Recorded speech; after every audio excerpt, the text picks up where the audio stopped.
সিনেমার গান থেকে বিদায় নিচ্ছেন। গত ২৭ জানুয়ারি অরিজিৎ সিং এমন ঘোষণা দিয়েছিলেন। তার এই খবরে শ্রোতাদের মধ্যে শোরগোল পড়ে যায়। কিন্তু সম্প্রতি হয়তো সিদ্ধান্ত ঘুরিয়ে নিয়েছেন এই গায়ক। সম্ভবত সিনেমার গানে আবার ফিরছেন অরিজিৎ সিং। অভিনেতা আমির খান নিজের ছবির গান তৈরির জন্য অরিজিতের জিয়াগঞ্জের বাড়িতে হাজির হয়েছিলেন সম্প্রতি। ফলে বিভ্রান্ত শ্রোতা ও অনুরাগীরা। অরিজিতের নতুন ঘোষণা, আগামী বছর পর্যন্ত তার কণ্ঠে গান শুনতে পাবেন শ্রোতারা। তাহলে কি গায়ক আগের সিদ্ধান্ত বদলালেন? একেবারেই না।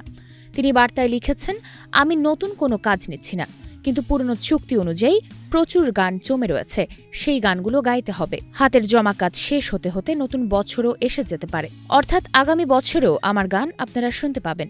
গায়কের এতটুকু ঘোষণাতেই উচ্ছ্বসিত তার অনুরাগীরা। একেবারে না শুনতে পাওয়ার বদলে আরও ১ বছর তারা ছায়াছবিতে প্রিয় গায়কের নতুন গান শুনতে পাবেন। উল্লেখ্য, শুধু আমিরই নন, জাতীয় পুরস্কারপ্রাপ্ত এক বাঙালি পরিচালকের চতুর্থ ছবিতেও অরিজিৎ নাকি ২টো গান গাইবেন।